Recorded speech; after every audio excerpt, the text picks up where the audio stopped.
Truth that sets free. Hope for your soul.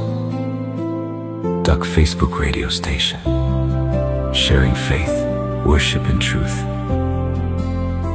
You are tuned in to Duck Facebook radio station. How great is our God? How great is His name? He's the only one who's ever the same. He rolled back the waters of the mighty Red Sea and said, I'll lead you, put your trust in me. How great is our God? How great is His name? He's the only one who's ever the same. He rolled back the waters of the mighty Red Sea and said, I'll lead you, put your trust in me. How great is our God? How great is His name? He's the only one who's ever the same.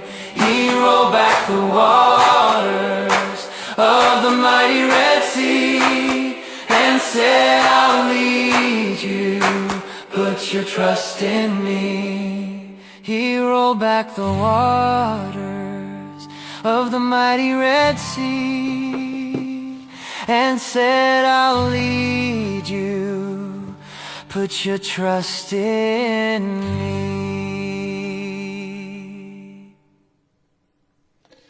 Goeiemôre en hartlik welkom hierso by die Duck Facebook radiostasie. Dit is ons Sondagoggend uitsending saam met my Stanley, Karen en Gesiggie hier op Facebook radiostasie. Die radiostasie waar jy bemoediging, aanmoediging en geloofsekerheid ontvang deur die goeie nuus van die Here Jesus Christus wat jou help om geestelik te groei.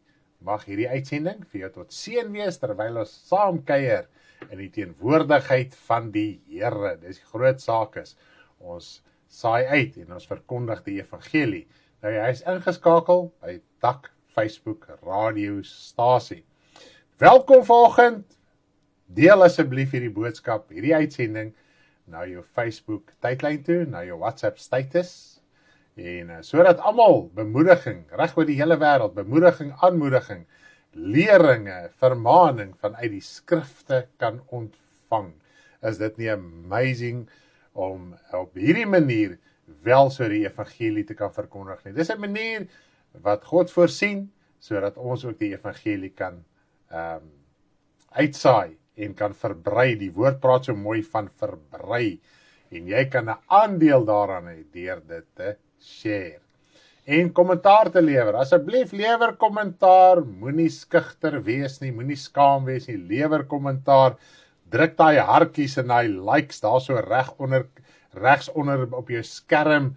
Hoe meer aktiwiteit is op die kommentaar, hoe verder gaan ons boodskap en hoe meer beveel Facebook met sy tegniese woordjies dit aan by almal. En ons het 'n interessante onderwerp, die grootmens onderwerp. Dit is liefde en haat, dis na aanleiding van 'n vraag wat ons gehad het, en ook iets wat so van tyd tot tyd opkom in mense se harte. En ek wil vanoggend so 'n bietjie daaroor gesels later, en dit gaan 'n saamgeselsprogram wees. Ons het ons WhatsApp uitgesorteer, en ons sal later die skakel, die lyne oopmaak, dan kan jy lekker op audio ook saamgesels as jy wil saam praat. As jy nou nie daarby kan uitkom om 'n kommentaar op Facebook te los nie, is jy welkom om my te kontak. Ons sal die skakel later op die WhatsApp channel sit. Hy is reeds op Facebook, maar ek sal later vir julle verduidelik hoe werk dit. Maar nietemin, ons gaan voordat ons voortgaan, en ons gaan eers vir Gesiggie en vir Karen die geleentheid gee, nadat ons begin het met gebed. So klein span, kry die kinders nader asseblief, kry hulle nader. As hulle nog nie wakker is, gaan maak hulle wakker, dat hulle lekker kan saam kuier en ook so bemoediging en hoop kan kry as kinders wat hulle kan leer. En weer eens, soos wat ons sê, partykeer leer ons groot mense meer uit die kinderverhale as enigiets anderste. Maar nietemin, ons het 'n Gesiggie, lekker vol program, ons het musiek wat ons gaan speel, en dan net die musiek die doel van die musiek is sodat ons kan leer en hoop en bemoediging kan kry vanuit musiek ook, want musiek moet ook lerend van aard wees, dit is nie daarvoor net vir entertainment nie, dit is daar sodat ons kan leer van die woord van die Here en so ook God se naam groot te kan maak. En wat ook so lekker is van die kinderliedjies, mens leer hulle ook van die Bybelverhale, so baie van die, ons tema vanoggend is die Rooi See met die kinderliedjies, so daar's 'n liedjie ook wat hulle so in 'n kompakte vorm leer van die Rooi See. So mens kan Bybelverhale en wat die geval ook al mag wees in die woord, enige iets wat God verheerlik, wat die woord wat ons kan leer van die woord, ons mag liedere daaroor skryf. So dit is ook die doel van die kinderliedere, is om wel ook Bybelverhale op so mooi en gepaste manier ook aan hulle oor te dra. Maar nietemin, kom ons bid heel eerste. Hemelse Vader, ek wil vir U baie dankie sê vir liefde, genade, barmhartigheid, heerlikheid, krag, Vader. Dankie dat ons dit so mildelik uit die hand van U kan ontvang. Ek dink weer in gister wat U met ons gedeel het, uit Prediker uit, Vader, U barmhartighede, U goedertiere en Here is elke dag nuut. Wanneer ons sit en vernag in die skaduwee van die Almagtige, Vader, wanneer ons daar vertoef, wanneer ons tyd spandeer, Vader. En dit het my so getref om te dink, as jy sit en eet jy sit en kuier, as jy sit is jy gemaklik, jy is in 'n rusposisie en jy neem in en jy deel aan die gesprekke en die geselligheid en die kuier of die voedsel wat voor jou is. Jy hardloop nie rond en gaan te kere nie, want dan dink alle mense, wat is fout met jou? Vader, en wanneer ons voor U kan kom, in die begin, ek besef baie keer, ons het soveel dinge, as jy so begin bid, en as dit asof jy gedagtes in al die rigtings in hardloop, maar soos wat jy hom forceer om te sit, soos wat jy hom forceer om daar te bly, Vader, so raak mense gemoed, en sy binneste kalmte, om vrede ook te kan kry in U, en so praat en deel U met ons, en so bekom ons daai vrede, wat alle verstand te bowe gaan, en dit is U vrede, Vader. Want U word nie deur hierdie wêreld opgehits nie, U word nie deur ons omstandighede opgehits nie. Vader, ons word opgehits, ons gaan aan tot jy iets sien, hoor en beleef, dan is jy sommer vreesbevange, benoud en angstig, en al hierdie dinge. En dis wat U sê, Vader, dat ons moet ons oë afkry van hierdie sigbare, Here, want dit is hierdie sigbare wat ons so omkrap. Ons kyk na die sigbare, ons kyk nie na die onsigbare nie, Vader. En dis die groot saak, en ons kan alleenlik daarna kyk, wanneer ons tyd uitkoop uit hierdie wêreld, om te sit voor die aangesig van U, om te sit in die teenwoordigheid van U, Vader. Ek wil vir U baie dankie sê. Ons wil bid vanoggend vir ons broer, Vader, Alfred, wat daar so in die hospitaal is, terwyl hy in daai kondisie is, wil ons vra dat U asseblief ook, Vader, daarso sal oorwinning gee, verlossing sal skenk en uitkomste. En ons dankie daarvoor, Vader. Ons wil bid dat U vir Lydia die nodige krag sal gee, geestelik, tydelik, innerlik, terwyl daar soveel druk is op haar Vader, en op hulle seun Stefan, Vader, wil ek vra dat U asseblief ook sal help, en ook sal ondersteun, terwyl hulle besluit het om hulle lewe vas te maak in U. Hulle is die kinders van U, en U sorg vir U kinders, en ons vra dat U ook verder met hulle sal deel en praat. U het hulle nie begewe of verlaat nie. Die skrif leer vir ons, wanneer een van die kinders deur iets gaan, dan gaan U saam met hulle daardeur. So het U nie begewe en verlaat nie, Vader. Ek wil vra dat U hulle sal help en sal ondersteun, dat hulle nie geloof in U sal verloor nie. Vader, lei ons ook vanoggend, dat wat ook al sal gebeur, vanoggend deur die leiding van die Heilige Gees, die onderwerp wat ek graag wil behandel, dat dit tot stigting, aanmoediging, lering, bevryding van ons siel sal wees in Jesus se naam. Amen. Loof die naam van die Here. Nou heel eerste vanoggend gaan ons vir Gesiggie en vir Tannie Karen 'n kans gee. So klein span, is julle reg? Is julle reg daarso? Asseblief skuif nader. Dit is 'n interessante Gesiggie vanoggend. Tannie Karen wil so ietsie met julle deel en praat en so aan, maar sy gaan dit alles doen in haar program. So heel eerste, kom ons kyk eers na Gesiggie. Kom kuier saam met Gesiggie op Dak Facebook radiostasie. Simpson was baie sterk. Simpson stap op die pad na Timna elke dag. Daar kom 'n leeu gebrul, maar hy was nie bang of swak. Die Here gee hom krag, hy maak die leeu dood, maar sê vir niemand niks. Simpson was baie sterk, hy was nie bang, hy mag nie sy hare sny, God gee hom sy krag. Simpson was baie sterk, hy was nie bang, hy mag nie sy hare sny, God gee hom sy krag. Op dieselfde pad het Simpson weer gekom, in die leeu se dooie karkas, by het heuning gemaak, hy eet daarvan en deel dit uit, vir mense op die pad, maar toe gee hy 'n raaisel, voor hy trou. Simpson was baie sterk, hy was nie bang, hy mag nie sy hare sny, God gee hom sy krag. Simpson was baie sterk, hy was nie bang, hy mag nie sy hare sny, God gee hom sy krag. Wat was die raaisel? Uit die eter kom iets om te eet, uit die sterke kom iets soet. Die raaisel was moeilik, niemand kon het weet. Hulle laat sy vrou hulle sê, Simpson was verraai, hy kon dit nie glo, maar dit was God se plan. Simpson was baie sterk, hy was nie bang, hy mag nie sy hare sny, God gee hom sy krag. Simpson was baie sterk, hy was nie bang, hy mag nie sy hare sny, God gee hom sy krag. Simpson was baie sterk, God gee hom sy krag. Simpson was baie sterk, God gee hom sy krag.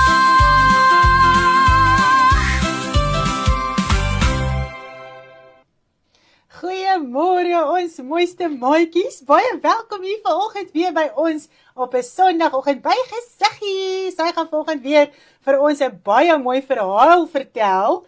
Het julle al gehoor van 'n wonderwerk? Nou vandag gaan julle van 2 wonderwerke hoor. Nou sy gaan vir ons vertel van God se volk wat deur die Rooi See getrek het en dat daar 'n slegte koning was wat agter hulle aangekom het. Maatjies, Moses moes op die see slaan en toe gebeur daar iets.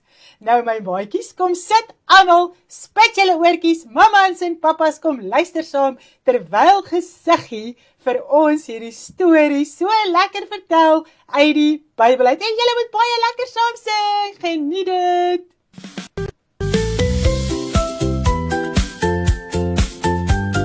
Maatjies, kom kuier saam met Gesiggie.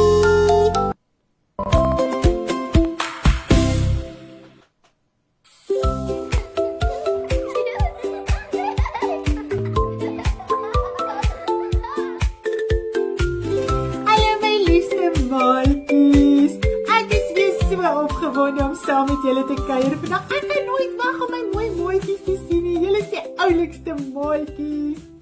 Vandag wil ek julle vertel wat verder gebeur het toe daai slegte koning Farao God se volk laat trek het na die 10 plaae. Onthou julle ons het die 10 plaae gedoen? Nou hulle het geloof tot hulle by die Rooi See kom. Kan julle nog onthou hoe lyk rooi? Kom ek wys gou vir julle hoe lyk die kleur rooi. Dit is mos 'n baie mooi kleur, nee? Dink julle ook so? Maar maatjies, die Rooi See was nie 'n rooi kleur nie. Dit is net die naam van die see waar hulle was. Hulle het nie geweet hoe hulle oor daai baie water gaan kom nie. Het julle dalk al by die see vakansie gehou? En gekyk hoe groot is die see en hoe baie water is daar in daai see? Sjoe, maatjies, kom ons dink hoe hulle oor daai baie water moes kom. Daar was nie 'n boot om op te ry nie. Nee, Moses het hulle mos gaan help om weg te trek by die slegte koning. Onthou julle maatjies? Nou toe sê God vir Moses, hy moet die staf in sy hand vat. Nou dit is soos 'n stok en hy moet dit op die see slaan. Toe hy op die see slaan, toe gaan die see oop en daar was 'n pad in die see. Wat? Hoe het dit gebeur? Dit, maatjies, noem 'n mens 'n wonderwerk. 'n Wonderwerk is iets wat nie kan gebeur nie, maar God laat dit gebeur. Ek wonder hoe verbaas al daai mense was. Dink net, as jy by die see staan en dit gaan ewe skielik oop en daar is sommer 'n pad in die see. Wow, en jou voetjies word nie eers nat nie en die grond is droog. Nou die mense het almal deur die see geloop tot aan die ander kant van die see. En dit was verskriklik baie mense, maatjies. Dit was mammas en pappas en boeties en sissies en diertjies en alles wat daar moes deurloop. Nou toe al die mense aan die ander kant van die see was, het daai slegte koning en die mense saam met hom agter hulle aangekom en hy wou hulle weer vang om so hard te gaan werk vir hom. Maar weet julle wat gebeur toe, maatjies? Nog 'n wonderwerk. God het die see weer laat toegaan. Daar was nie meer 'n pad in die see nie en die koning en al die slegte mense het verdrink. Dit is hoe groot God is. Hy het sy volk gehelp dat daardie slegte mense nooit ooit weer by hulle kon uitkom nie. Hy kan enigiets doen, net wat hy wil doen. Nou ons het so lekker na hierdie verhaal geluister van die Rooi See, maatjies. Kom ons sing 'n liedjie daaroor.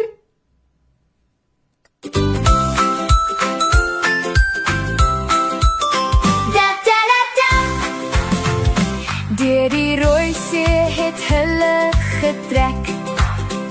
Moses moes daarop slaan. Met sy staf die see gaan oop. Dit was God se plan. God se volk het deur die Rooi See getrek. God se volk het deur die Rooi See getrek.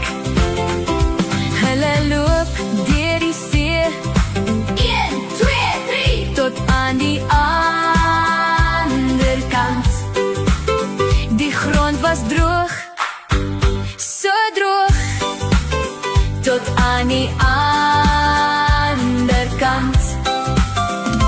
Hulle was nie nat nie, hulle voete was droog. Hulle was nie nat nie, hulle voete was droog.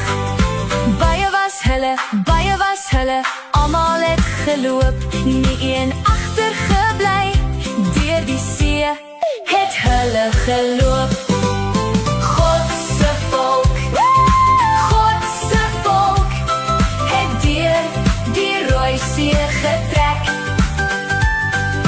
God se volk het deur die Rooi See getrek. God se volk het deur die Rooi See getrek.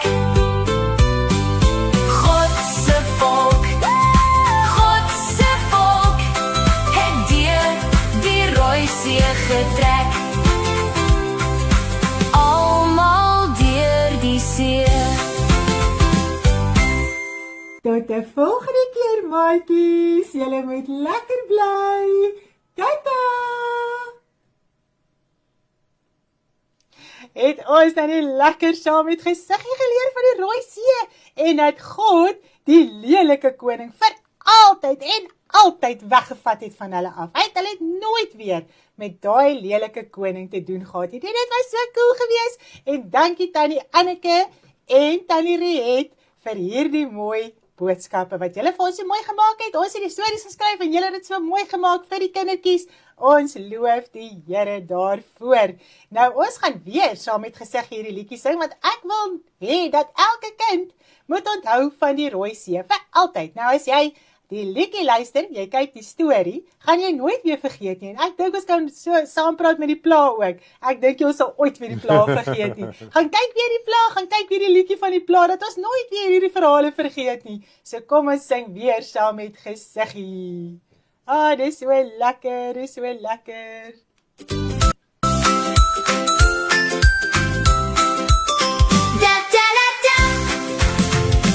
Deur die Rooi See het hulle getrek. Moses moes daarop slaan. Met sy staf die see gaan oop. Dit was God se plan. God se volk het deur die Rooi See trek. God se volk het deur die Rooi See getrek. Hulle loop deur die see 1, 2, 3 tot aan die ander kant. Die grond was droog, so droog, tot aan die ander kant. Hulle was nie nat nie, hulle voete was droog. Hulle was nie nat nie, hulle voete was droog. Baie was hulle, almal het geloop, nie een agtergebly. Deur die see het hulle geloop. God se volk het deur die Rooi See getrek. God se volk het deur die Rooi See getrek. God se volk het deur die Rooi See getrek. God se volk het deur die Rooi See getrek. Almal deur die see. Dit was so lekker om saam met Gesiggie te kuier. Wow. Maatjies, nou moet julle en mamma en pappa mooi luister. Is julle oortjies gespits? Ons wil graag 'n foto van elke een van ons maatjies hê. Nou, julle kan besluit of julle te groot is, dan is dit oukei, maar ons wil graag van al ons maatjies 'n fotootjie wil hê. Want wat ons gaan doen, ons gaan nou vir julle 'n voorbeeld wys. Dan gaan ons jou Gesiggie gebruik in 'n musiekvideo van Gesiggie, okay? So ons gaan jou dan as 'n karaktertjie gebruik. Maar dit moet 'n mooi, duidelike, naby foto wees waar ons jou Gesiggie mooi kan sien. Wat duidelik is, maak die lensie skoon as jy die fotootjie neem en stuur dit vir Tannie Karen op haar WhatsApp en dan stuur ons dit vir Tannie Riet aan sodat sy vir ons kan liedjies maak met ons eie kindertjies in. Nou ons gaan vir julle vandag 'n voorbeeld wys wat Tannie Riet al gemaak het van Dewanay. So dan gaan julle sien hoe dit lyk. So asseblief mamas en papas, moenie vergeet om vir Tannie Karen 'n foto te stuur. Die maatjies herinner vir mamma en pappa, hou aan tot hulle daai fotootjie stuur. Okay, so kom ons wys vir julle 'n voorbeeldjie van hoe ons nou gaan lyk op ons musiekvideo's. En julle moet 'n baie lekker dag hê. Tannie Karen gaan afsluit, Gesiggie gaan afsluit en ons gaan oor na oom Stanley toe en kom ons kyk lekker hoe is Dewanay in 'n musiekvideo. Lees jou Bybel, bid elke dag, bid elke dag. Lees jou Bybel, bid elke dag en jy sal groei, groei, groei. En jy sal groei, groei, groei. Jy sal groei, groei, groei. Lees jou Bybel, bid elke dag en jy sal groei, groei, groei. Verwaarloos jou Bybel, vergeet om te bid, vergeet om te bid, vergeet om te bid. Verwaarloos jou Bybel, vergeet om te bid en jy sal krimp, krimp, krimp. En jy sal krimp, krimp, krimp. Jy sal krimp, krimp,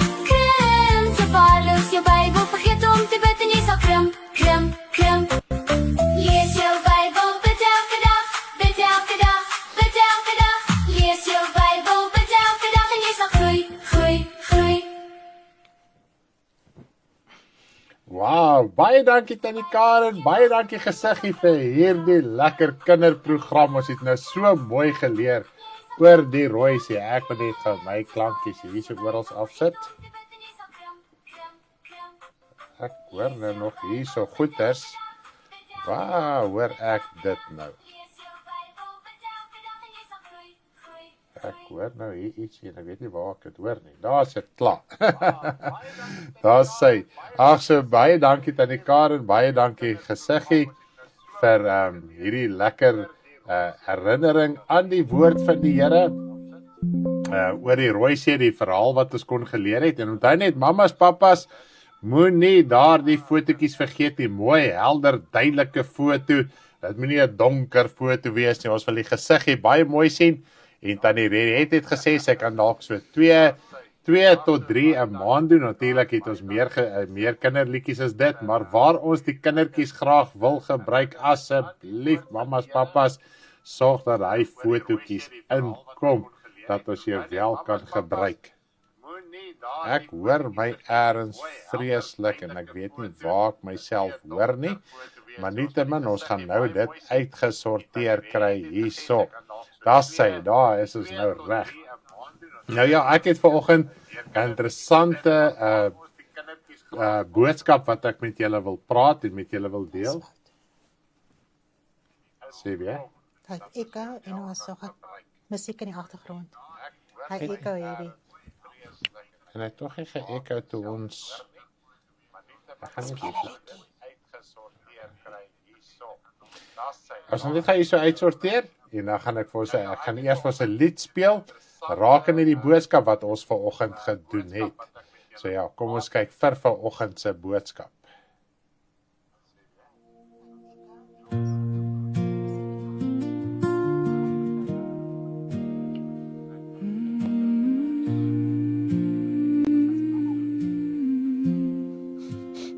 Die volle raad van God,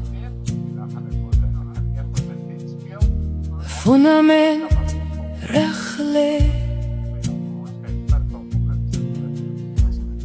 voltooi die gebou.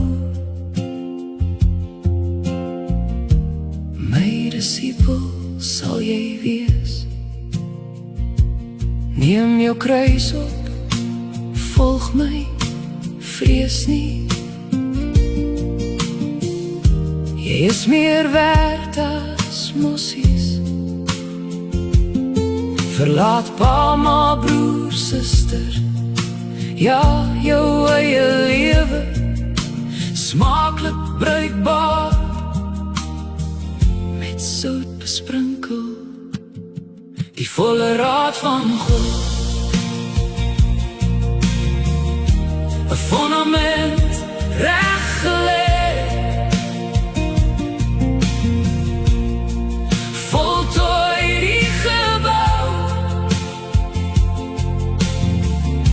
My disipel sal jy wees, vuur, verdeeldheid, die swaar tussen lig en duister. Jou lewe sal jy vind, verloor dit. Laat jou beroof, waardig vir hom, volhard tot die einde, gereed sal jy wees. Die volle raad van God, 'n fundament reg gelê, voltooi die gebou. My disipel sal jy wees, die volle raad van God, fundament reg gelê, voltooi die gebou. My disipel sal jy wees.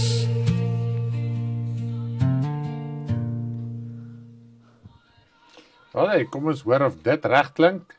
Klink dit reg?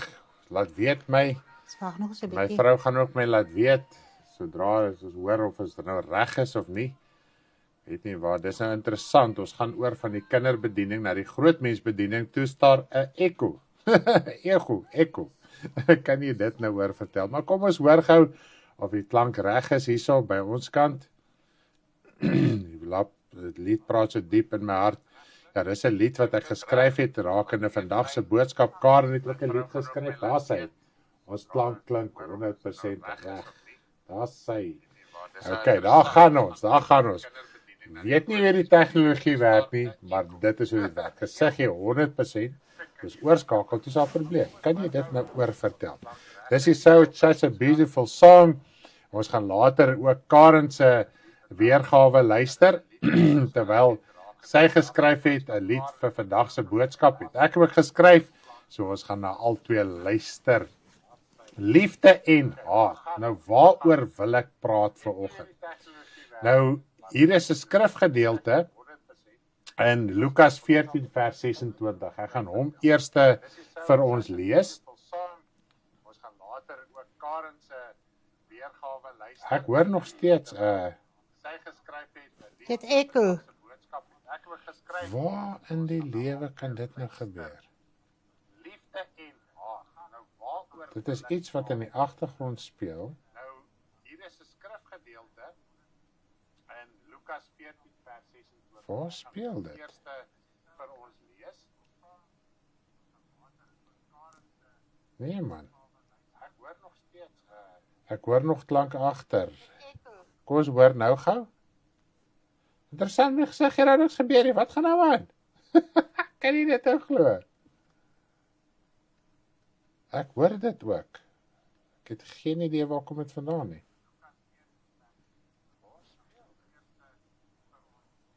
Hoe klink dit nou? Klink dit daar is nog byklanke.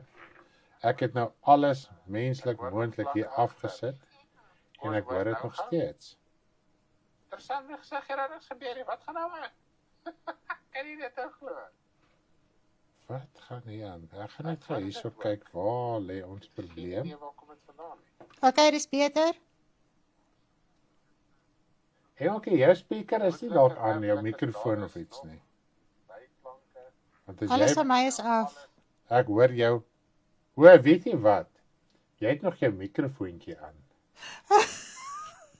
En dan sit jy 'n klank aan en dan veroorsaak dit 'n weerklank. Was hierdie is die vreemdste wat ek in my lewe nog beleef het. Hoe werk dit met gesig, maar nie met my nie. Mense, ons sal regkom. Moenie julle worry nie, ons gaan regkom. Ons gaan regtig regkom. Kyk, kom ons sit net hierdie mikrofoontjie weg. Ons haal hom af. Daar sê ek dink dit is nou beter. Daar sê daar hoor ek nie meer myself 2 keer nie. Kan julle dit oor vertel? Ons radiostasie is 'n versikkelde besigheid. Nog mooi daar seker nadruk dat ons mooi moet daar kom. Diep ego weer. Daar sê, is dit nou reg? Klink dit alles nou reg? Jammer hiervoor. Daar sê, hier's nou die dinge gesort. Ekko is terug, ja. Hey, Karentjie, baie beter. Ek gaan net so bly praat, net om te hoor of alles reg is. Groeipyne, reg, joh, die groeipyne sukkel, joh. Die groeipyne sukkel. Maar nietemin, my engeltjie, klink dit nou reg? Daar sê, die klank is perfek, sê my vrou. Nou, ek gaan volgende praat oor liefde en haat. Liefde en haat. Nou, daar's 'n skrifgedeelte, en ons stel 'n paar keer, ek meen oor ons lewenstydperk in die bediening, het ons al baie hierdie vraag gehad, veral na aanleiding van die skrif, en dit is eintlik baie keer hartseer om te sien, dat mense baie keer voel, jy sê dit uit jouself uit, maar kom ons lees gou die skrif, en wanneer ons die skrif gelees het, en as jy graag wil inskakel, op audio, op WhatsApp, is jy meer as welkom, ek gaan die lyne nou oopmaak, dan gaan ons na die skrif toe, ek wil net gaan laat die lyn net begin hierso, anders dan gaan jy nie kan join nie, daar so join, ok, so die WhatsApp lyne is oop, So as jy daar wil inskakel en saam met my wil gesels op audio, die skakel is op ons WhatsApp channel, en dan sal jy sien links onder op jou Facebook, is daar icon, lyk soos 'n kettingkie. As jy op hom klik, en dan gaan jy na ons, hy gee vir jou opsie WhatsApp call, en dan moet jy weer connect en so aan. So as jy dit kan uitsorteer, as jy meer is welkom, anders dan moet jy maar op ons WhatsApp channel behoort. En as jy op ons WhatsApp channel behoort, dan kan jy die skakel daarso kry, dan kan jy ook lewendig vanoggend my join hierso op WhatsApp call. En dan is net 'n voice call, so moenie worry oor die video nie. My video is in elk geval af.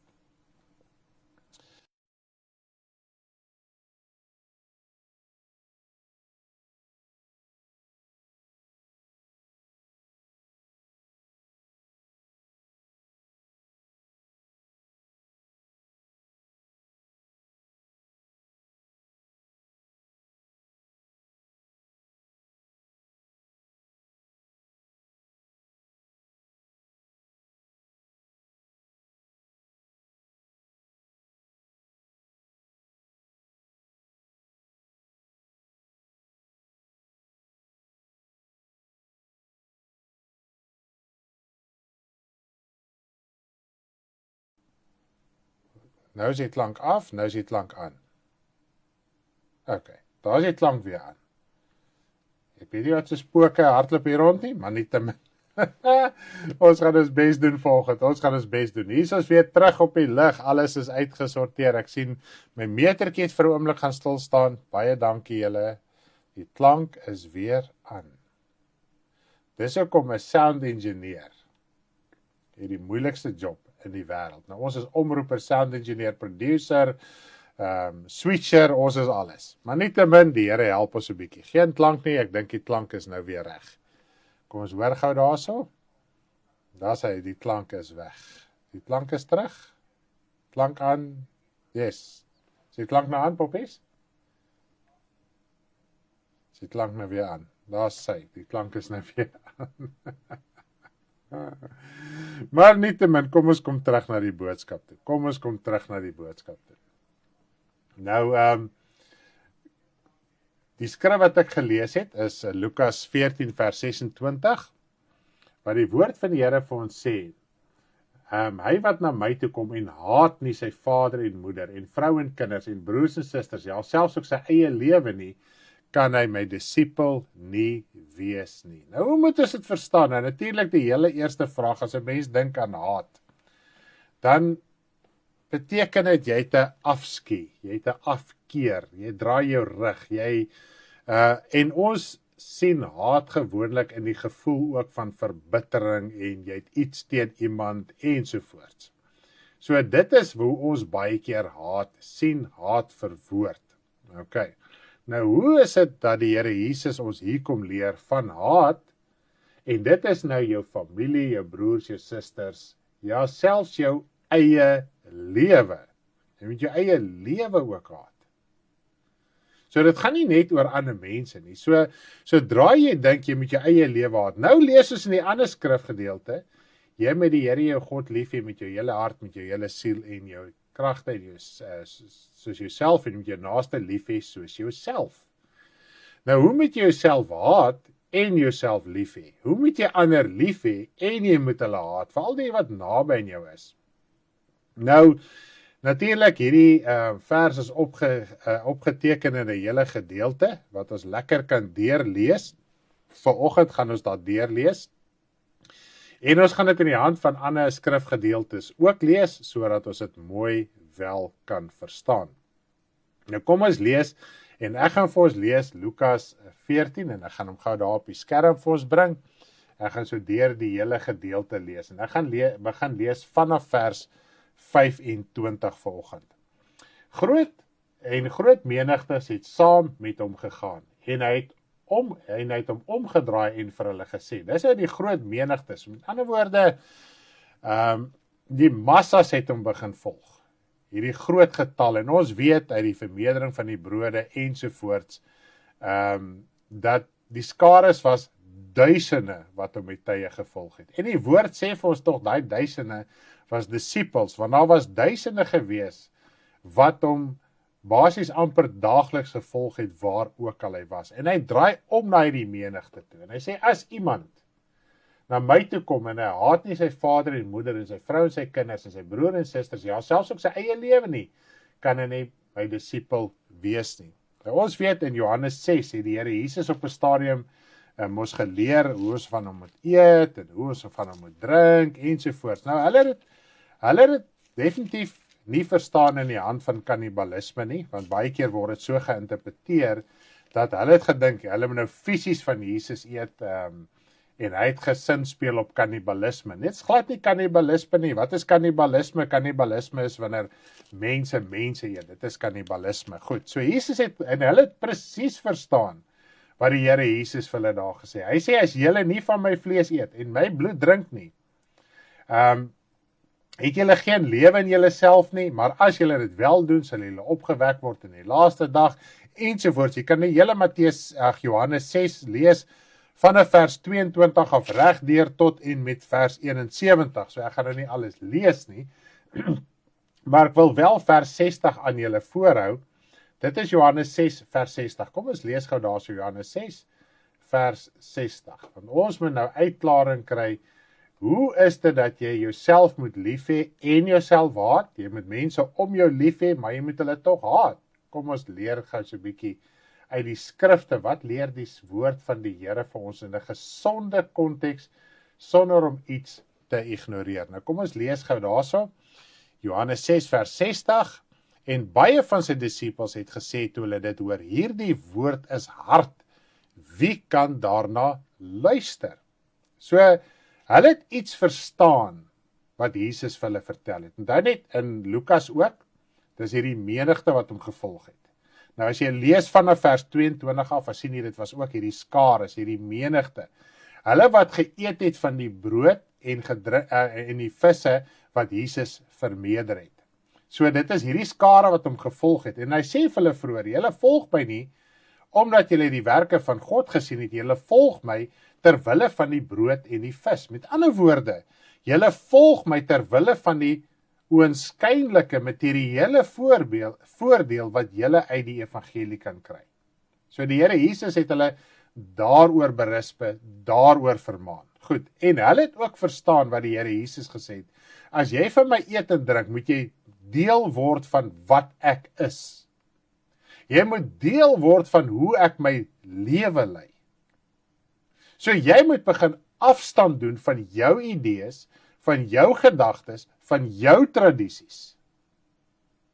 En as jy dit nie doen en ten volle dit aanneem en daarin leef nie, het jy nie lewe in jouself nie. En so kan jy dan ook nie opgewek word in die laaste dag nie. En toe kom die Here Jesus en die woord sê vir ons, kom ons lees gou verder, daarso in Johannes 6, vers 66, kom ons spring oor na vers 66 toe. Hieroor het baie van sy disippels teruggegaan en nie meer saam met hom gewandel nie. Toe sê Jesus vir die 12, wil julle ook nie weggaan nie? En Simon Petrus antwoord hom, Here, na wie toe sal ons gaan? U het die woorde van lewe. So dieselfde woord wat die Here Jesus bedien het vir die skares. Dit was vir die skares, die meerderheid, was dit 'n harde woord. Om te verwag, ons moet alles prys gee, Here Jesus, soos wat u alles prys gegee het. Nou kom, en Jesus draai om na sy 12, en Petrus sê, maar u die woorde van lewe. So hierso kan ons sien, hulle het definitief verstaan, Jesus het definitief nie bedoel, julle moet my fisies eet nie, julle moet nie kannibalisties raak nie, julle moet deel word van my lewe, van wie ek is, hoe ek is en wat ek doen. So julle moet in my voetstappe volg. Goed, kom ons gaan gou terug na Lukas toe, die skrif wat ons aanvanklik gedoen het. Dit is Lukas 14, ek dink ons het geëindig by vers 26. Ons gaan loer net gou 'n bietjie daarso verder weer. Vers 27. Kom ons skryf net daar op die skerm vir onsself. En elkeen wat sy kruis nie dra en agter my aankom nie, kan my disipel nie wees nie. Want wie van julle wat 'n toring wil bou, gaan nie eers en sit en die koste bereken of hy die middele het om dit uit te voer nie, sodat as hy die fondament gelê het en nie in staat is om te voltooi nie, almal wat dit sien, nie miskien met hom sal begin spot nie. Nou dit is ongelukkig baie kinders van die Here, baie Christene, hulle begin hierdie pad, maar as hulle nou werklik waar besef, wat van hulle verwag word, en dan kom hulle agter, maar ek sien nie kans vir hierdie pad nie. Ek sien nie kans om my verlede te verlaat nie. Ek sien nie kans om my rug teen die verlede te draai nie. Want die Here Jesus sê, hy wat nie sy kruis opneem nie. Nou 'n ander skrifgedeelte in Lukas praat ook van Lukas 9 vers 23, jy moet elke dag jou kruis opneem. Dis nie net met jou wedergeboorte nie, dis nie net met jou doop nie, jy moet elke dag jou kruis opneem. Dis Lukas 9 vers 23, brei so 'n bietjie uit op hierdie saak. En die Here Jesus sê, as jy nie jou kruis opneem nie, kan jy my disipel nie wees nie. Dis onmoontlik. En dit is wat hierdie skare ook verstaan het. Toe Jesus gepraat het, julle moet van my eet en van my drink. En Petrus gesê, hierdie woorde van lewe. Waar anderste, waartoe sal ons gaan? Daar's niemand wat die woorde van lewe het as net U nie. So die evangelie kan of vir ons 'n saak van hardheid wees, of as ons dit werklik waar verstaan. Nou op 'n stadium met Petrus het die Here Jesus gepraat van hoe julle almal moet verlaat. En hy sê, Here, maar ons het almal verlaat. Wat sal daar vir ons wees? En hy sê, julle sal 100voudig ontvang saam met vervolginge.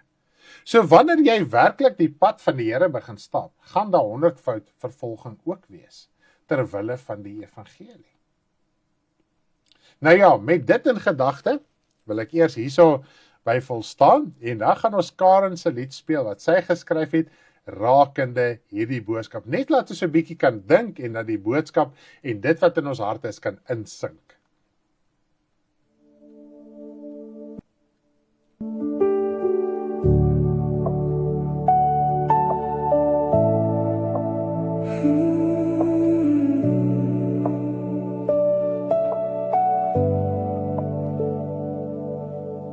Doen afstand waarvan jy moet. Volg my met 'n bly gemoed. Verdeeldheid sal daar wees, ek het dit kom bring. Skeiding tussen oud en nuut. Volg my met alles in jou hart, jou hele siel, krag en verstand. Laat jouself gaan, neem jou kruis op. Laat jou beroof, familie sal nie verstaan, sal jou vyand wees. Broer, suster, ma, pa.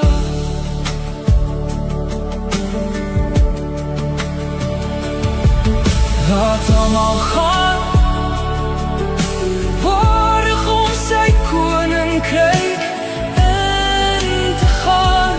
Neem jou kruis op, laat jou beroep.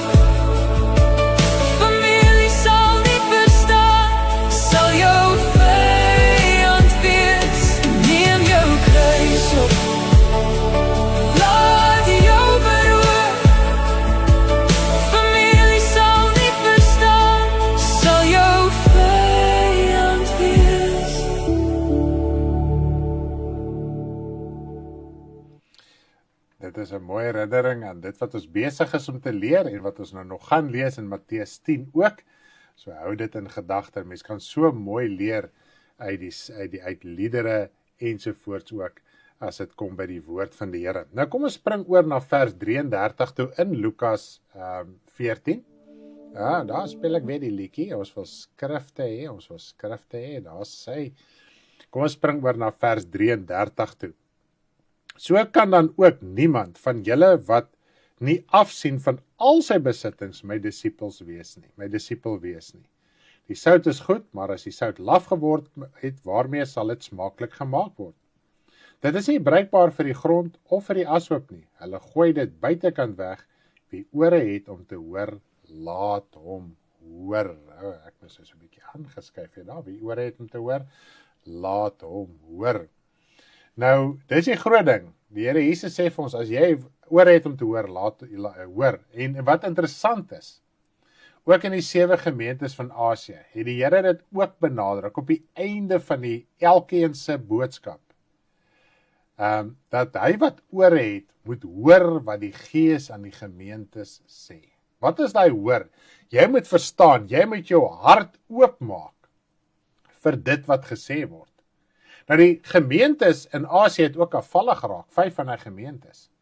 En tog die ander 2 wat op daai stadium nie afvallig was nie, die Here ook vir hulle gesê, julle moet hoor, julle moet verstaan, julle moet begin begryp wat ek sê, anders te gaan julle die ewigheid mis. Julle sal nie die koninkryk van God ingaan nie. Nou kom ons staan gou stil op vers 33.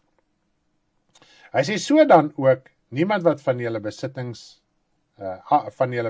afsien, sal nie my disipel wees nie. So, wat kom die Here Jesus? Moet jy nou uit jou huis uit trek met jou karre verkoop, jou huise verkoop, jou klere verkoop, alles verkoop? Kom ons praat gou so 'n bietjie daar. Onthou net, dit wat ek vir jou lees, staan in die Bybel.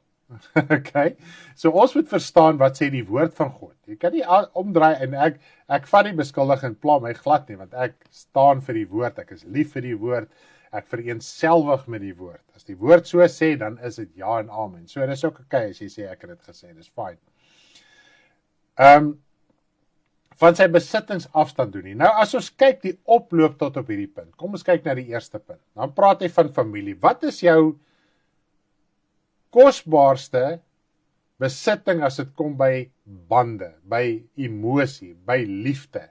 Dit is tog familie. Dit is tog jou vrou, dit is jou moeder, dit is jou vader, dit is jou kinders, dit is jou susters. Dis jouself. Ek het hoeveel keer oor die jare wat ek straatwerk gedoen het, dan kom jy by 'n persoon wat 'n boemelaar is, hy het niks meer, hy's vuil en hy het net een sakkie ding. En ek het al hoeveel keer vir hulle gesê, wat het jy om te verloor? Wat het jy om te verloor? Jy het niks.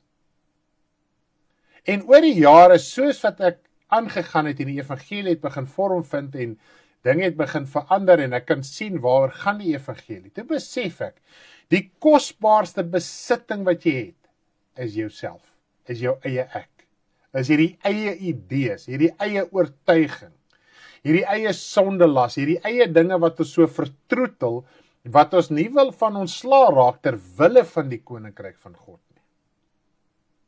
Ons klou aan familie vas, ons klou aan kinders vas, ons klou aan vader, moeder vas, ons klou aan vrou en man vas, tot Paulus op 'n plek sê, hy wat getroud is moet wees asof hy nie getroud is nie. Wat beteken dit? Moet jy jou vrou nou haat?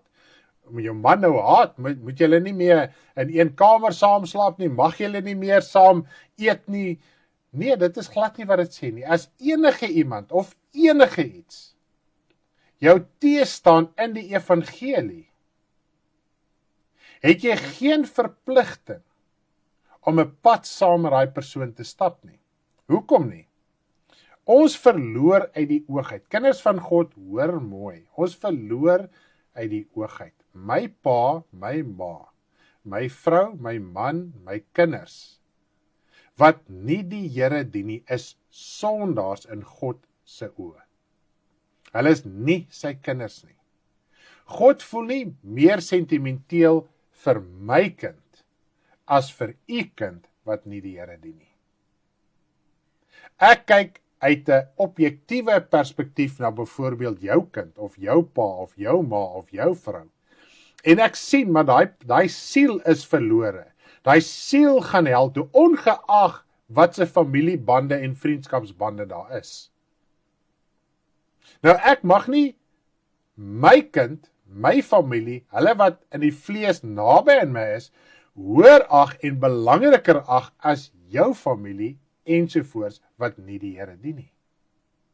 As my kind die Here dien, is sy nie net sy is nie eintlik nie meer my kind nie. Sy is, of hy is my broer of suster in die Here. So my ouers. So my vrou ook, die woord leer vir ons in die Nuwe Testament. Mans, besef jy nie, jou vrou is jou medegelowige. En wat jy aan jou vrou en jou man doen as medegelowige, doen jy aan die Here Jesus Christus.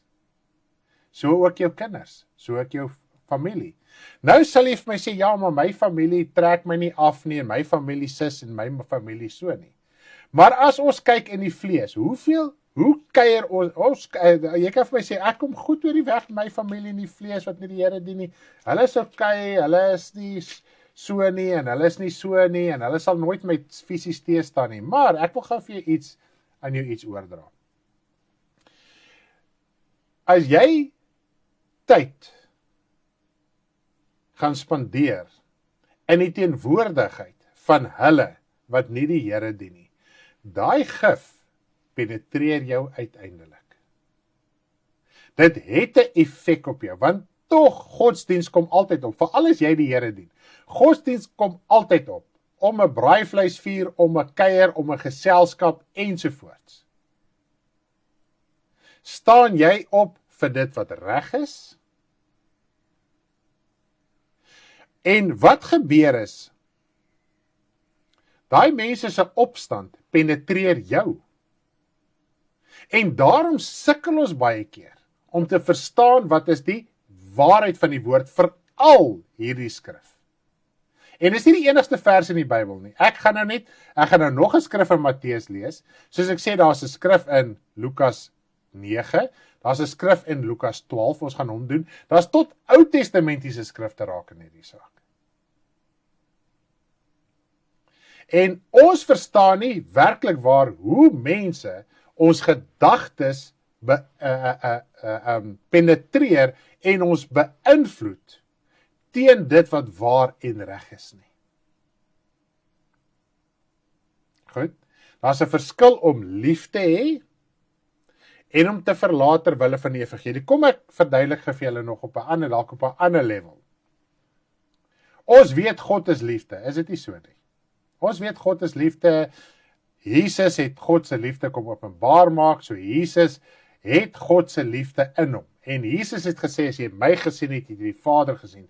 So, en hy die volheid van God se gees. So wat het hy? Hy het die volheid van God se liefde, geregtigheid, krag en alles uitgeleef.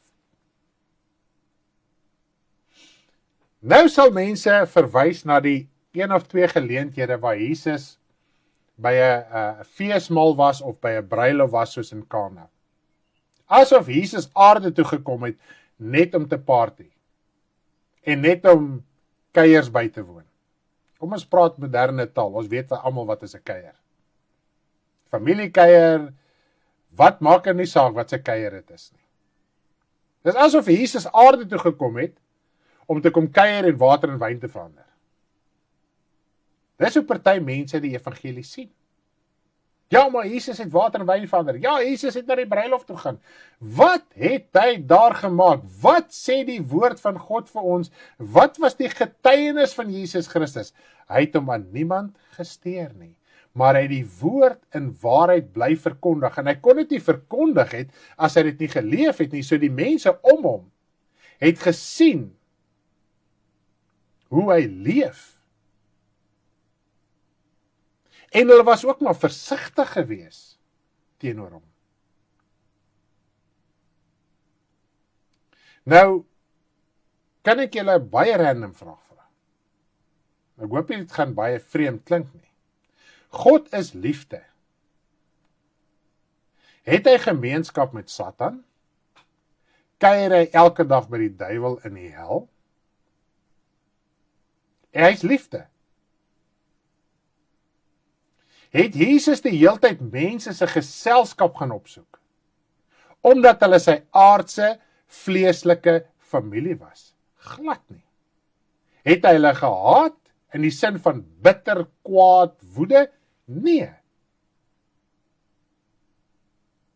Hy het geweet wat is sy doel. Hy het geweet wat is reinheid. Hy het geweet wat dit is om sy hart, sy gedagtes af te sonder, omdat hy tyd met die Vader spandeer het. om alles in geregtigheid te doen. Waar hy die duiweverkopers en die geldwisselaars uit die tempel uitgedryf het, het hy dit nie uit haat uitgedoen, in die sin van ek is bitter teenoor julle, ek wil julle verwoes en vernietig nie, nee. Hy het dit gedoen sodat hy die werke van Satan kon geopenbaar het, wat hulle beheer om hulle weg te hou van God. Al het hy die fisiese sweepslag geslaan, hy het Satan se werke, dit wat die wêreld beheer, geld, het hy kom openbaar maak. Hy het net op 'n praktiese manier kom toon, omdat hy nog in die Ou Testament geleef het, het hulle nog alles sigbaar, moes hulle alles sigbaar sien, om dinge te probeer verstaan geestelik. Wat hulle nie gedoen het nie, eers met die uitstorting van die Heilige Gees, toe dit wel gebeur. Okay? So, ons gebruik, ons families, mense naby aan ons, as 'n verskoning, om ons vleeslike drange uit te leef.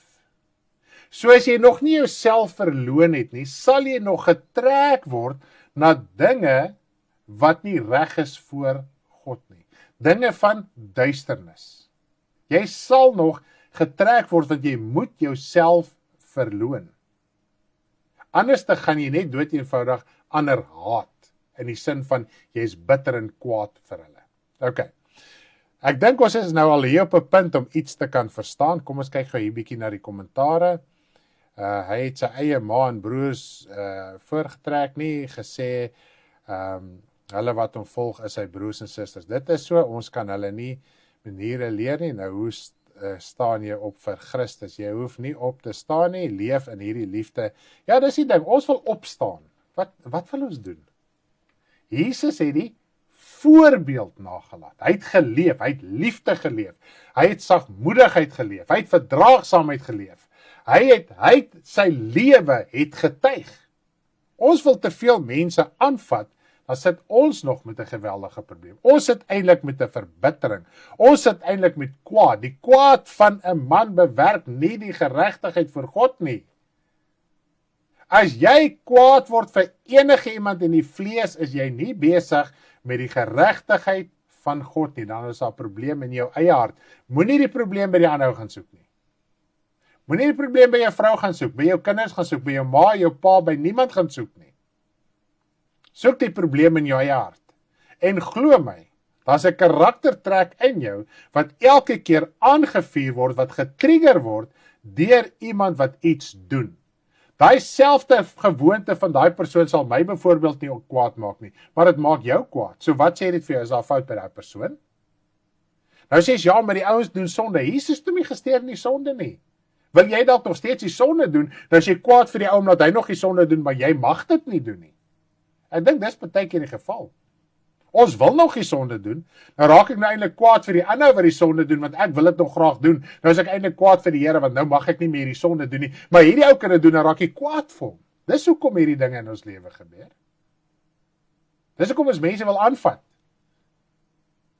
Jy moet die lewe leef. Ons moet begin verstaan. Hou op preek en begin te leef. Ons wil te veel preek, en wat wil ons eintlik preek? Vir die ou sê sy rook, sy drink, sy hoereerder hy, sy dwelm, sy wat ook al is sonde, nee, vergeet dit. Daai weet presies waar hy mee besig is. As sondaar het ek geweet presies waarmee ek besig is. Natuurlik jouself regverdig, na die chommies geluister en al die dinge, maar tog in jou hart het jy geweet, as jy daar alleen is, jy geweet, al hierdie redenasies is net 'n klomp nonsens. Dis maar net stories om die tyd verby te kry, om jy gewete self te probeer troos. Okay, kom ons kyk bietjie na kommentare. She maak so baie sin, today is truly going deep into my heart. Wow, this is such an eye-opener. Jy stem nie saam met mense nie, laat jou aftap. Opstand, ja, lig en duisternis. Jy hoef nie op te staan nie daar, dit het ek alles gelees. Sjoe, baie waar, loof die naam van die Here, baie waar. So dit is die groot ding, omdat ons nie wil het, wat sê Jesus, verloon jouself. Wat is hy selfverloning? Dit wat jy as sondaar gedoen het, moet jy nie meer doen nie. Dit het jou hel toe gevat. Nou sê die Here Jesus, neem daai kruis op. Nee, kruis opneem beteken nie, jy voel nou jammer, omdat jy nie meer die sonde mag doen nie, of omdat daar te veel probleme in jou lewe is nie. Sien wat dit beteken nie. Jou kruis opneem is, jy staan op vir die waarheid, jy verloon jou eie lewe. Dis hoekom ons het al hierdie moeilikheid en probleme, dat ons kan begin verstaan wie ons is. Daai snaakse boodskappe daar by Deborah is baba wat die knoppies druk. Dis kom baie keer as 'n angry faces van hulle kant ook af. Dis baba wat die angry faces druk, hoor. So dis nie hulle wat angry is nie. Net om vir hulle so te noem op hierdie stadium. Maar kom ons gaan oor na Matteus 10 toe. Kom ons kyk gou daar na Matteus 10 en voordat ons na Matteus 10 toe gaan, kom ons luister eers 'n lied Laat gaan wat ook betrekking het op vandag se boodskap.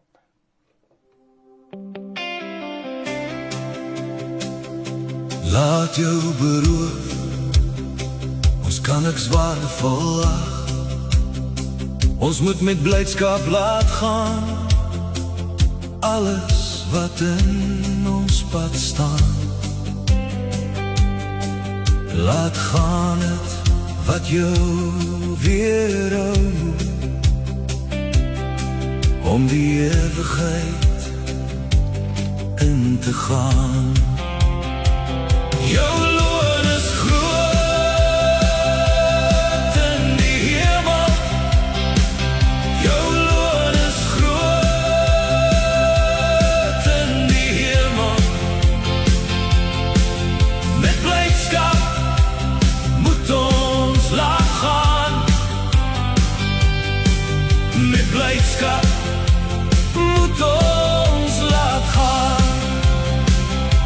Dit wat vir ons kosbaar is, dit moet ons offer, wat hom nie behaag.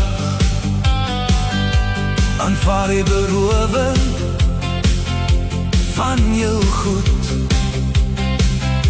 met blydskap, weet dat julle blywende besitting in die hemel het. Jou loon is groot in die hemel. Jou loon is groot in die hemel. Met blydskap moet ons laat gaan. Met blydskap moet ons laat gaan. Laat jou beroof, ons kan niks waardevol ag. Alles wat in ons pad staan, met blydskap laat gaan. Jou loon is groot in die hemel. Jou loon is groot in die hemel. Met blydskap moet ons laat gaan.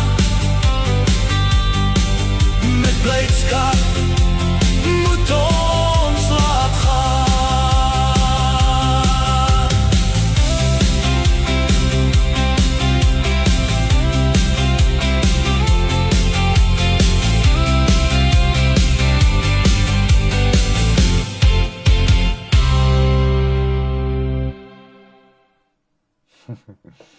Ja, ek sien dat net sê sy het gesukkel om haar U8 uit te sorteer. Wat beteken dit nou?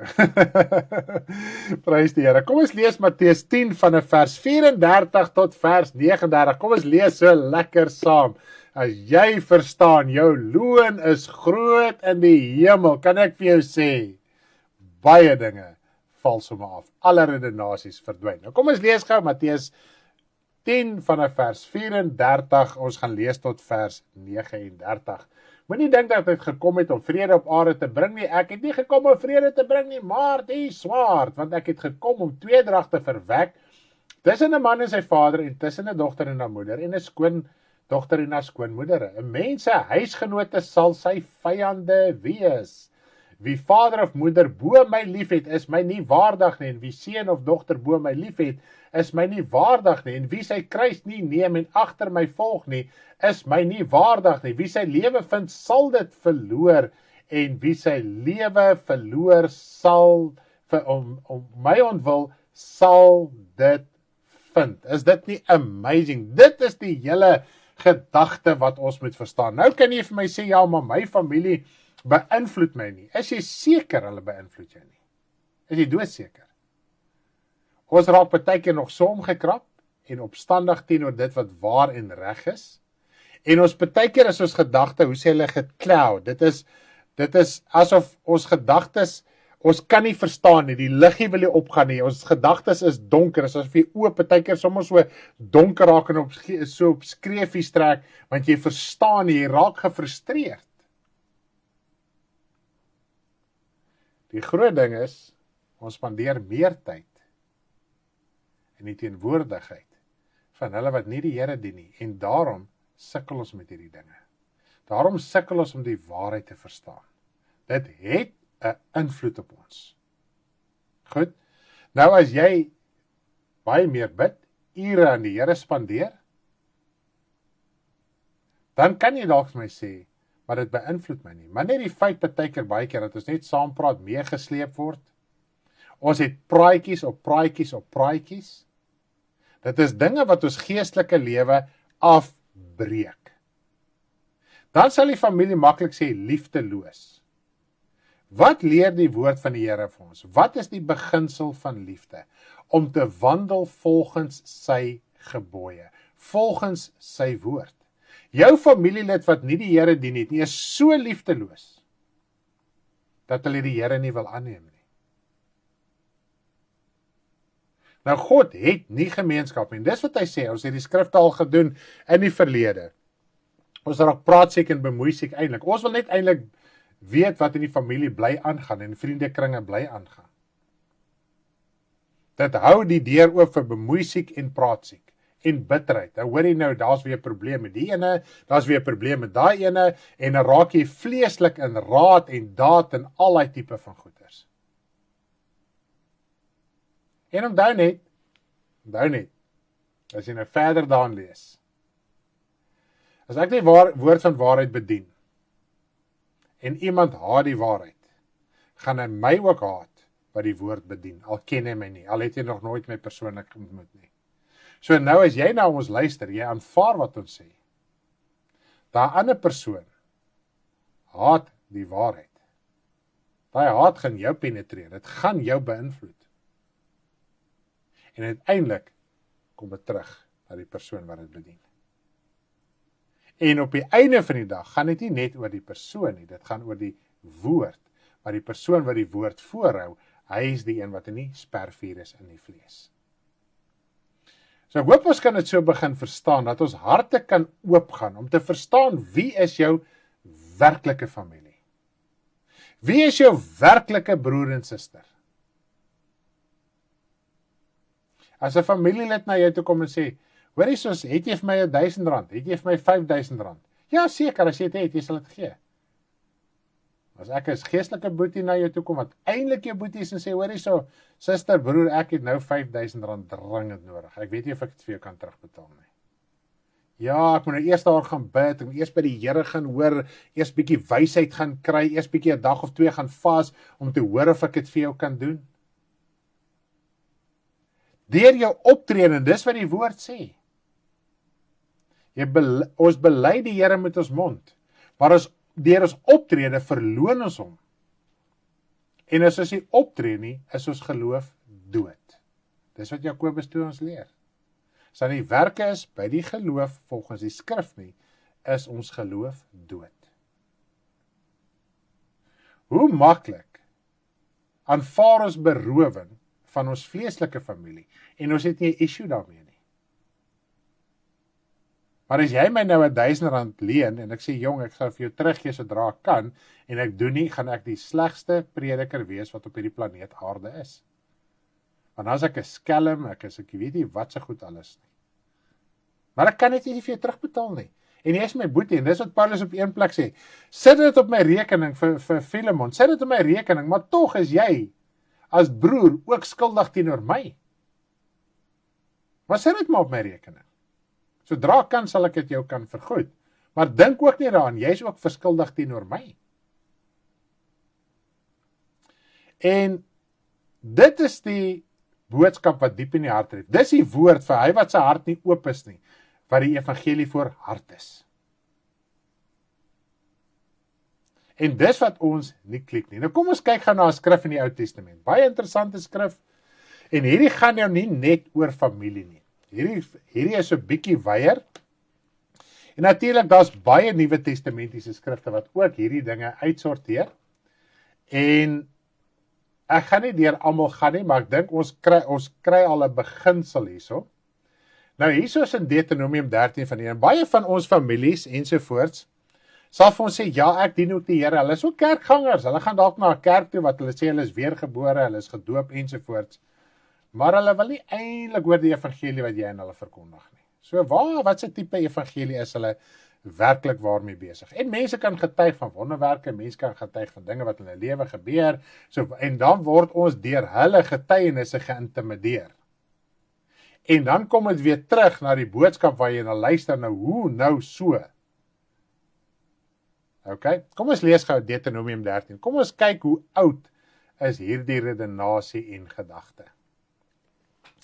Deuteronomium 13 vanaf vers 1. As 'n profeet of een wat as dromer optree, by jou opstaan en jou teken of wonder aankondig, en die teken of wonder kom uit, wat hy beloof het met die woorde, laat ons agter ander gode aanloop, wat jy nie geken het nie en hulle dien.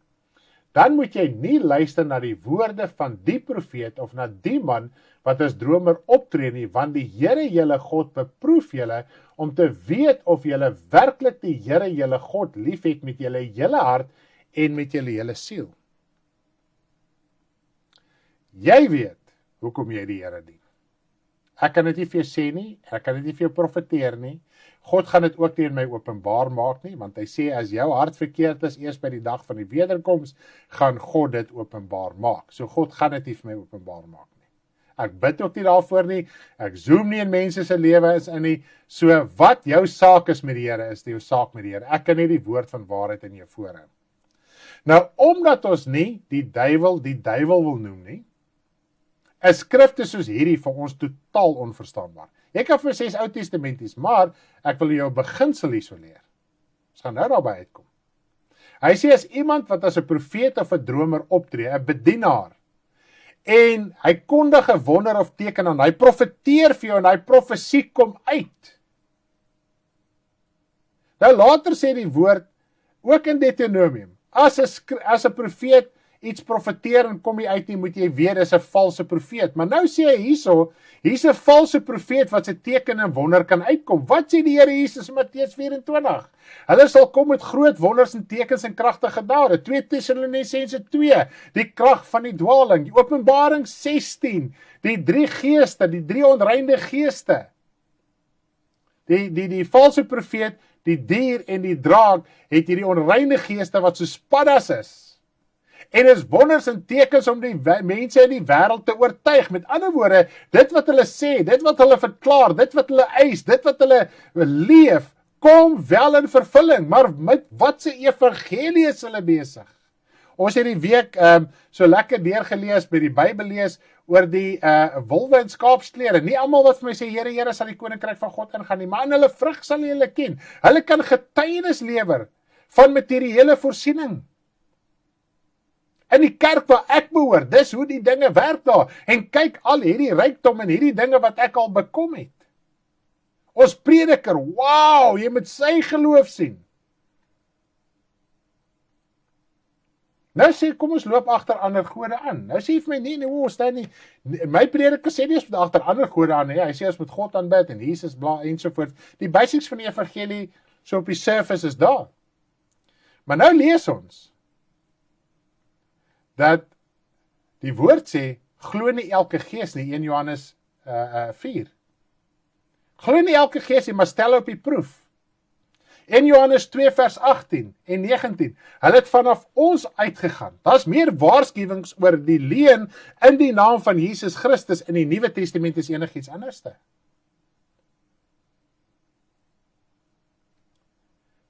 Wat sê 2 Korintiërs 11 vers 3 en 4 en dan van vers 13 tot 16? Valse predikers wat hulle voordoen. Hulle verkondig Jesus. Hulle verkondig evangelie. Nou wil ek gou vir jou 'n skrif lees. Ek gaan gou kyk of ek hom vinnig kan kry. As ons kyk na afgodediens. Ek gaan kyk of ek hom gou vinnig kan kry. Nou is hulle gered. Dis of Efesiërs 5 vers 5 of 3 vers 5. Kom ons lees gou hierso. Kom ons lees gou. Efesiërs 5. Daar's 'n soortgelyke een in Kolossense, maar ek gaan net Efesiërs 5 vers 5. Lees gou lekker saam met my. Efesiërs 5 vers 5. Hy sê, want dit moet julle weet, dat geen oreerder of onreine of gierigaard, wat 'n afgodedienaar is, 'n erfdeel het in die koninkryk van God en van Christus nie. So hier praat hy van 'n gierigaard is besig met afgodediens. Die wortel van alle ewels is geld. Die woord van die Here sê, ons moet nie handel dryf met die woord nie. Ons moet nie dink die evangelie is winsgewend nie. Nou, sodra mense in daai rigting gaan, en jy kan slegs getuig van hierdie uiterlike seën, die materiële seën, hierdie wêreldse seën, dis gierigheid. Want hoekom is jy daar? Want jy wil net hê materialisties. Jy volg die Here Jesus vir die vis en die brode. Nie oor omdat jy besef jou siel is op pad hel toe en ander mense se siel is op pad hel toe nie. So wat gebeur nou? Gierigheid. Jy hoef nie voor 'n fisiese afgod te gaan aanbid nie. Gierigheid is afgodediens. Dit verander die hele prentjie. Maar kom ons lees verder, ons gaan terug na Deuteronomium toe. Kom ons gaan gou terug na Deuteronomium toe, dan lees ons daarso verder. Goed, en dan net, die Nuwe Testament praat ook van afval, hulle wat besig met afvalligheid. Goed, kom ons lees net gou so 'n bietjie lekker verder.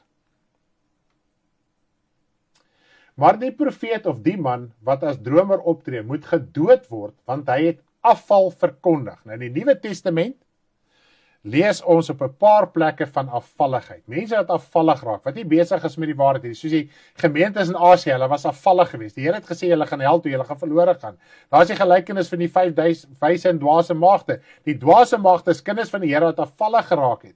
Daar's die lei dienskneg ensovoorts. Daar is soveel skrifte wat praat van afvalligheid.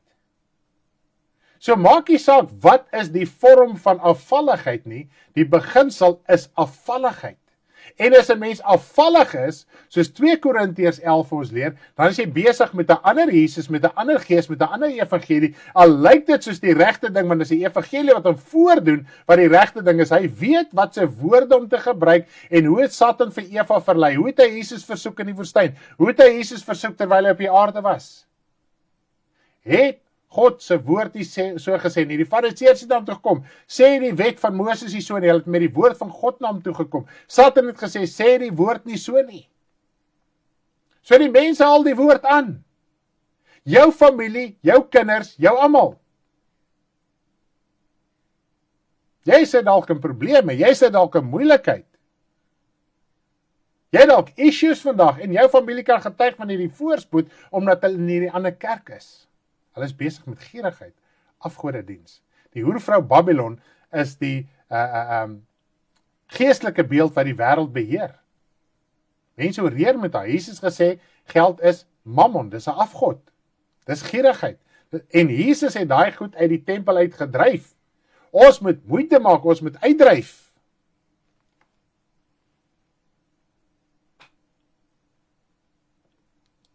Goed. Kom ons gaan voort met Deuteronomium 13 vanaf vers 5. Goed. Nou sê hy vir ons, Deuteronomium 13 vers 6. As jou broeder, die seun van jou moeder, of jou seun, of jou dogter, of die vrou wat jy lief het, of jou vriend wat soos jou eie siel is. Dawid het so 'n vriend gehad, Jonathan, né? Jou in die geheim verlok en sê, laat ons gaan en ander gode dien, wat jy en jou vaders nie geken het nie. Uit die gode van die volke wat rondom julle is, naby jou en ver van jou af is, van die een einde van die aarde tot by die ander einde van die aarde. Dan moet jy nie inwillig en na hom nie luister nie, mag jou oog hom nie verskoon nie, en jy mag jou nie ontferm en niks om sy ontwil wegsteek nie, maar jy moet hom sekerlik doodmaak, jou hand moet eerste teen hom wees, om hom dood te maak en daarna die hele Israel. Nou kom ons verklaar dit uit, ons maak niemand dood in die vlees nie. Nuwe Testament maak jy niemand dood nie. Okay. Kom ons klaar dit uit, ons gaan niemand nou begin doodmaak nie, okay? Right. Al hierdie woorde, al hierdie wet het in vervulling gekom. Die beginsel wat ons hier moet leer. Die woord sê al klaar in die Ou Testament, of het jou vrou is wat jy lief het, maar of jou vriend soos jou eie siel. Hoeveel kinders van die Here, die mans het pelle, hulle gaan drink saam met die pelle, hulle gaan braai saam met die pelle. Jy het jou pel eintlik liewer as jou eie vrou, en jou eie kinders, van die feit dat jy by jou pel gaan kuier, alleen sê vir jou, jy verloon jou gesin, jy haat hulle. Nou raak ons omgekap as die woord sê, haat jou gesin, wat teen die Here is, maar jy is bereid om jou gesin te verlaat, om hulle te haat vir 'n aand saam met die pel, of saam met die vriendin, wat soos jou eie siel is. En wat doen hy pel en hy vriendin? Hulle is baie beslis nie besig met die ware evangelie. Want as iemand die waarheid in hulle hart het, sal hulle jou familie respekteer, hulle sal jou maatjie respekteer. So dit wys jy, die wêreld het nie liefde in hulle nie. Hulle kan praat van liefde soos hulle wil. En dit is wat ons moet verstaan. So op die einde van die dag, jy moet die haat waarvan die woord praat, jy gaan nie saam met hulle nie, jy gaan soek nie geselskap op nie, jy gaan soek nie praatjies op nie, jy raak nie bemoeisiek en praatsiek nie. As hulle besig is met 'n valse evangelie, en nou is daar nog skrifte in die Nuwe Testament, wat sê as iemand besig is met 'n valse evangelie, jy gaan eet nie saam met hom nie, jy groet hom nie, jy het nie gemeenskap saam met hom nie, en wat doen ons? As dit by familie kom, is dit nou asof God nou my familie sentiment het teenoor my familie. Die Here Jesus het vir ons kom demonstreer, as jou familie nie saam met jou is, geestelik nie, is jy nie saam met hulle nie. Hulle verlang jou so. Jy moet hom nog steeds lief hê, jy moet vir hom bid. As jy hom sien, jy moet vriendelik wees, jy moet bedagsaam wees. Jesus was nêrens ooit ongeskik en onbedagsaam nie. As iemand hom iets gevra het, of het 'n vyand was, of iemand met 'n verkeerde motief, hy was oordentlik, hy was bedagsaam.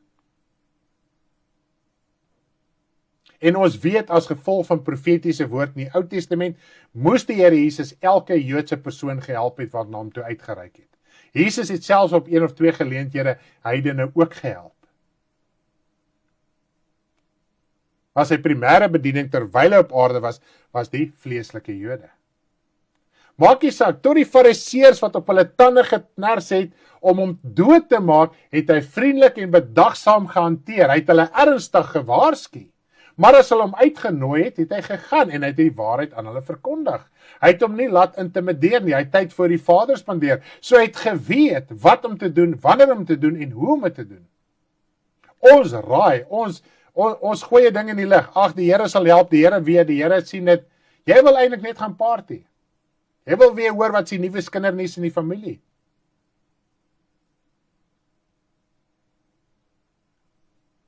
Sal jy jou geestelike boetie, wat jou eintlike geestelike boetie in sessie is, met soveel tyd, respek en middele dien, soos wat jy jou vleeslike familie dien? Want jy wil net nie die beskuldiging hê, jy is liefdeloos nie. Jy is nie die liefdelose jy nie, want jy dien die Here. Jy het hom aangeneem. Sy liefde is in jou hart uitgestort. Die persoon wat jy beskuldig van liefdeloosheid, het nie liefde in homself nie. Hulle het Jesus beskuldig, hy's 'n wynsuiper en 'n vraat. Hulle het vir Johannes die Doper gesê hy het 'n duiwel.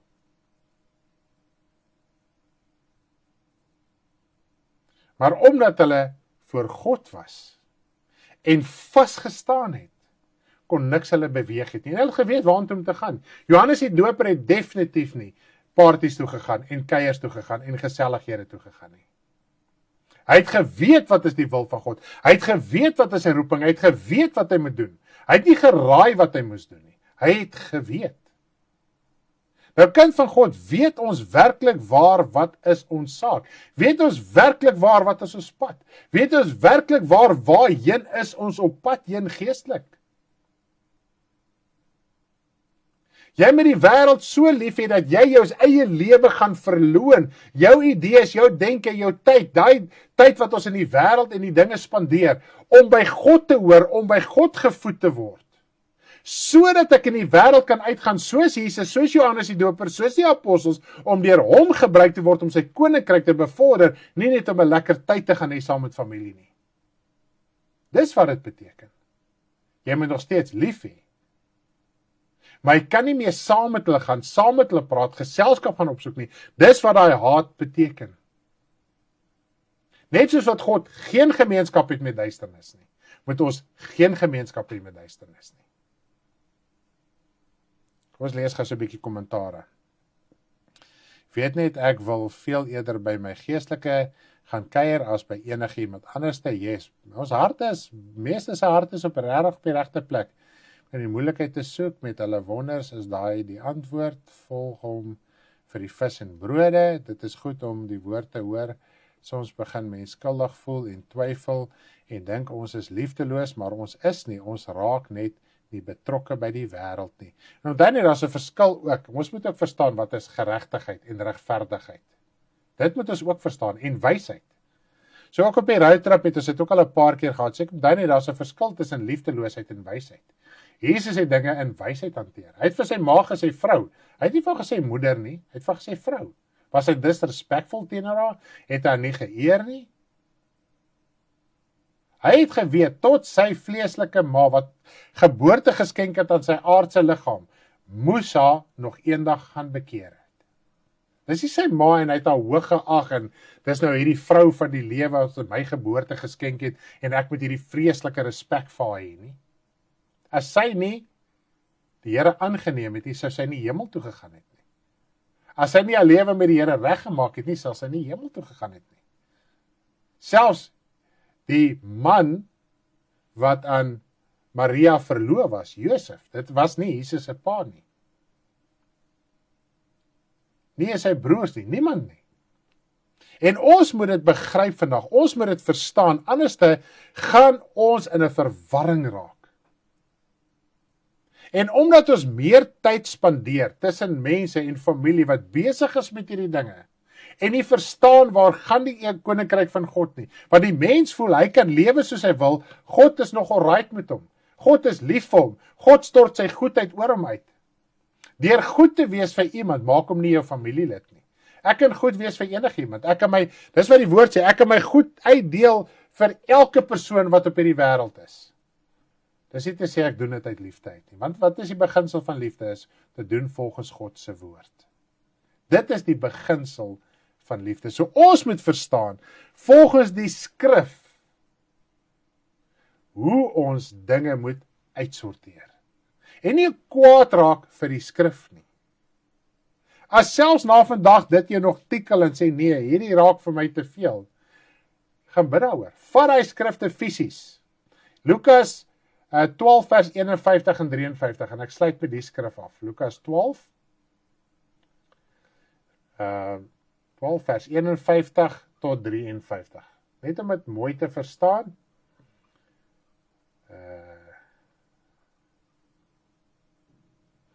Daar sê Lukas 12 vanaf vers 51 tot 53. Dink julle dat ek gekom het om vrede op aarde te gee? Nee, ek vir julle, maar eerder verdeeldheid. Want van nou sal daar 5 in een huis verdeeld wees, 3 teen 2 en 2 teen 3. Die vader sal verdeeld wees teen die seun en die seun teen die vader, die moeder teen die dogter en die dogter teen die moeder, die skoonmoeder teen haar skoondogter en die skoondogter teen haar skoonmoeder. Nou, as ons lewe inrig, en hier is 'n baie ernstige waarskuwing wat ek nou gaan gee, vermaaning. As ons teen dit wil redeneer ons teen die woord van God wat gesê het, dit sal so wees. Die woord van God wat die hemel en die aarde geskaap het. Die woord van God wat in Openbaring gesê dat die wat vuil is, moet vuiler word. Wat ook al die woord van God is, as God gesê, dit is hoe dit sal wees, sal dit so wees, en enige iemand wat sy lewe en gedagtes teenstrydig moet dit inrig, veg teen die woord van God. So eintlik redeneer ons om God se woord verkeerd te bewys. Ek praat nie van die sondaar vandag nie, ek praat met die kind van God. Hoe redeneer ons nie teen die woord van God nie? En as ons teen die woord van die Here bly redeneer, ons gaan bly struggle, ons gaan bly swaarmoedig wees, ons gaan bly geïrriteerd wees, ons gaan bly angstig wees, ons gaan bly rebels wees. Want ons sal baie keer sê, ja, maar ek dink so, dis my opinie. Nee. As 'n mens dit doen, redeneer 'n mens teen dit wat Jesus gesê het. En dit wat Jesus gesê het, is die wil van die Vader. En dit wat God gespreek het, hy sê, my woord sal doen dit wat ek sê, dit wat ek gespreek het, my woord sal voorspoedig wees, en ons haal dit altyd aan in 'n materiële konteks. God het gesê, daar sal verdeeldheid wees. Die vuur sal kom, die swaard sal kom in huisgenote, in families. Want lig en duisternis moet van mekaar skei. Jou familie en vriende wat nie die Here dien nie, is sondaars, hulle is op pad hel toe. Dis wat die woord my leer. En dis hoekom hy sê haat. Met ander woorde, ek kan nie meer saam met hulle idees gaan nie. Al het ek saam met hulle groot geword. Al het my sussie en my boetie my groot gemaak. Beter as dat my ma en my pa my groot gemaak het. As hulle nie die Here wil dien nie, het jy geen verbintenis. En net soos Jesus het geen vleeslike sentimentele verbintenis teenoor sy eie vleeslike ma gehad nie. Want sy moes ook die wil van God gaan doen het. Ons leer dit al klaar van die Ou Testament af. As ons kyk na Moses, as ons kyk na Josef, as ons kyk na Daniel hulle was deur goddelose konings gehelp. Maar elke keer as hulle besluit moet maak, in hulle hart was hulle vas, tot hulle medewerkers, kollegas het hulle gehaat, want hulle het geweet, hierdie manne staan vas in dit wat hulle glo. En as die vervolging gekom het, het hulle vasgestaan, hulle het geweier om toe te gee aan die koning se eise, of aan enigiemand se eise rondom hulle. Hulle het hulle verlaat, hulle het hulle gehaat. So ek dink ons kan vanoggend dalk die konsep verstaan. Daai haat beteken jy draai jou rug, en as iemand jou beïnvloed, jy draai jou rug daarteen. As jy nog sukkel in baie areas om dinge te verstaan, as jy nou al jare die Here dien, saam met ons in die bediening, gaan soek maar die fout by die familie waaraan jy vashou. Gaan soek die fout daar. Dis nie fout op 'n ander plek nie. Gaan soek die fout daar. Kom los van dit, en dan gaan jy dinge begin begryp en verstaan, soos wat die woord van die Here ons leer.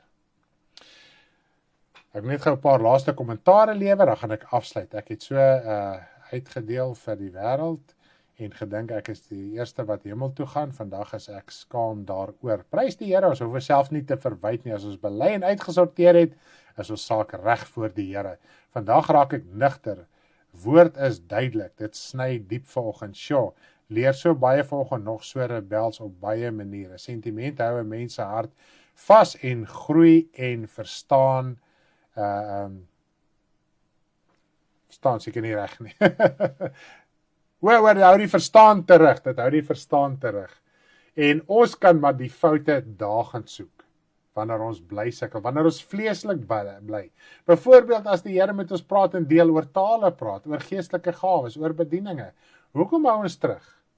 Want ons is nog verbind aan ons vleeslike familie. Al gaan hulle nie fisies teestaan nie. Daai verbintenis, daai sentiment. So met ander woorde, die vleeslike bloed is dikker as die geestelike bloed. en dis hoe dit nie moet wees, Here, hy skeiding moet plaasvind. In ons hart, Here, ek gaan U volg, eindtyd, ek gaan myself verloon, ek gaan afkap, ek gaan uitruk, ek gaan uitblik, sodat ek die koninkryk gaan ingaan, want my loon is groot in die hemele. Nou ek gaan afsluit vandag, ek ook skuldig, dankie Vader vir die waarheid, wat diep sny, loof en prys U lieflike naam.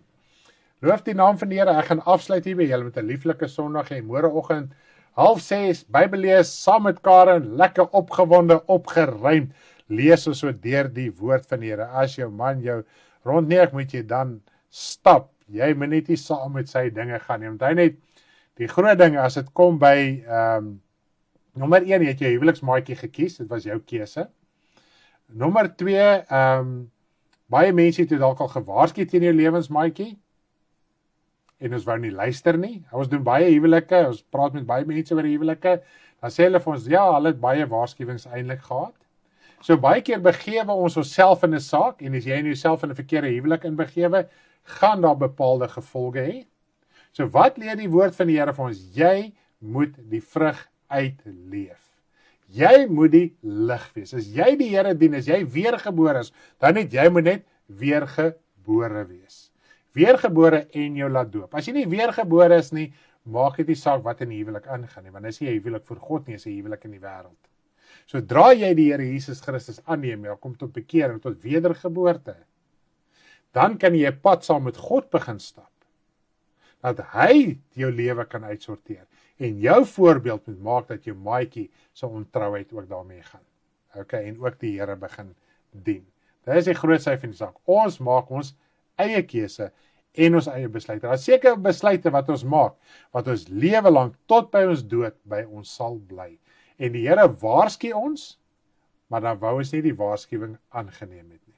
Dan kan ons maar net sê, Here, hier is ek, help my in die saak waar ek in is, sodat U woord in my lewe ook vrug kan dra. Ja, ek gaan afsluit met 'n liedjie, What is our path? 'n Engelse liedjie volgend. Bye bye, lekker Sondag verder.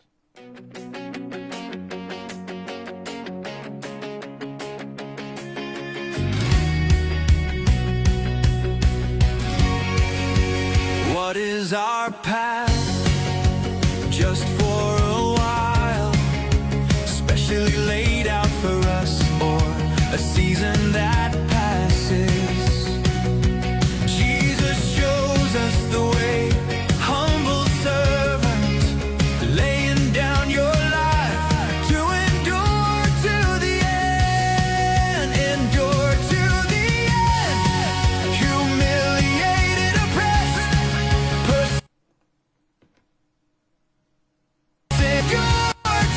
humble to the end. We must endure to the end. We must endure to the end. Death ends our season. Only then have we overcome. If we endure to the end. Endure to the end. Humiliated, oppressed, persistent, persevere to the end. Jesus shows the way to overcome.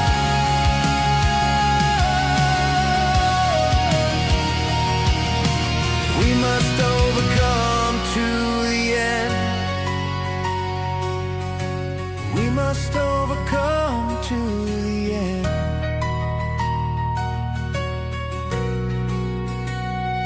Everyone must endure to the end. Those who overcome will be saved. We must endure to the end. We must endure to the